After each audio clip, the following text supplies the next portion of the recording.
Assalamualaikum and very good day to Dr. Karul Azmi Muazzam and fellow friends. We are from Group 4 will presenting environmental problems happen in Malaysia, which is solid hazardous waste management. These are our group members, which are Siti Nur Shahira, Nur Shuhada, Nur Azlin, Siti Saleha and Yasmin Laili. And these are the subtopics covered of the report. Malaysia is a developing country with an increase in population number as the country grows. Consequently, the volume of solid waste generated also increases. Some of the waste that we produce every day can be hazardous to our health and to the environment.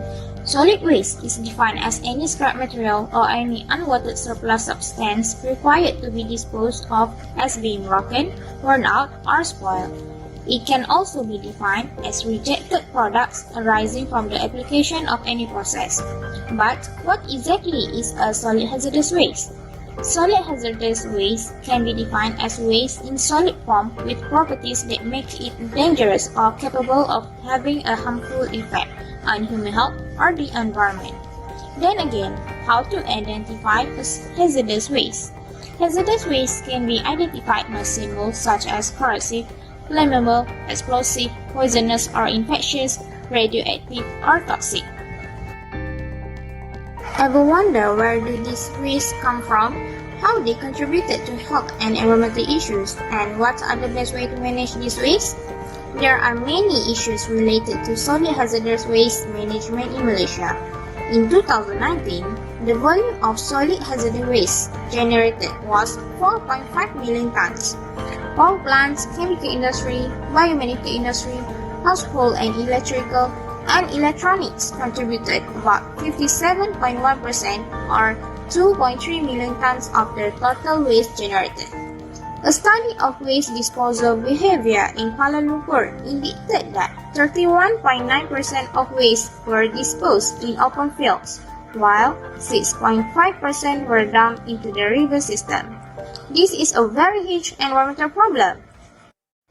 Let's learn more about the arising issues related to solid hazardous waste management in Malaysia. Biomedical or clinical waste. The increase in clinical waste mainly attributed to the increased usage of disposable gloves, face masks, and personal protective equipment by the medical staff, especially from treating COVID-19 patients during this pandemic era. The major problem associated with this type of waste is that the main disposable bin in most healthcare facilities is located far away from treatment rooms, where the waste must be transported through elevators and a lot of contacts with publics. World Health Organization stated that healthcare waste contains potentially harmful microorganisms that can easily infect other patients, healthcare workers, or the general public if it is not handled and disposed of in a proper manner.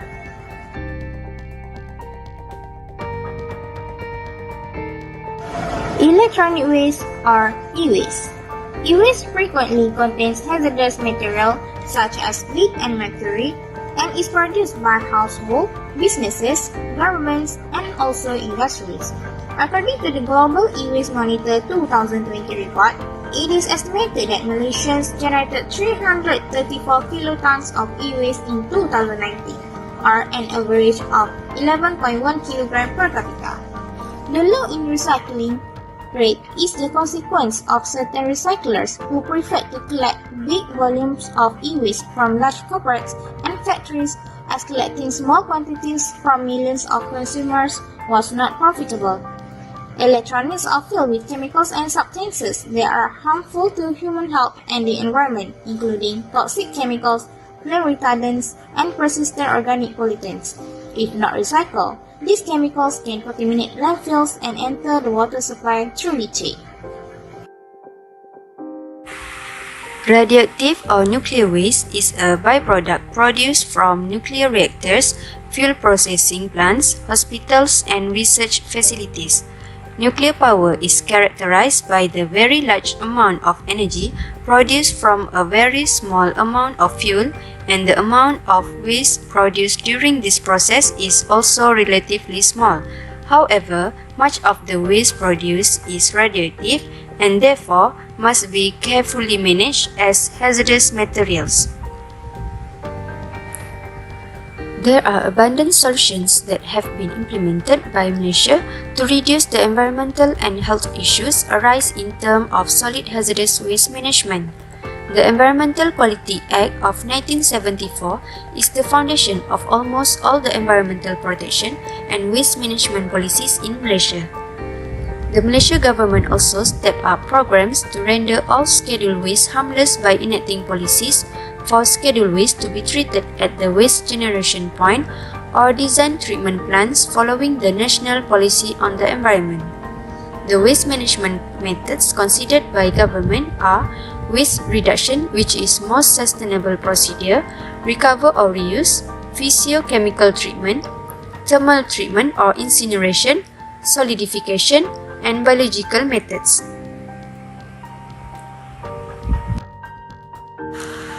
In conclusion, since some of our daily necessities contain non-hazardous chemicals or substances as its ingredients, there should be nothing wrong with purchasing or using the products as long as we know how to dispose and manage the waste properly. Therefore, it is important to identify your waste as hazardous or not to ease the waste segregation process so that the hazardous waste will not end up on the landfill. Last word from us, let's change our habit on waste disposal, out with the old, in with the new. Always be a good and responsible consumer. That's all from us. Thank you.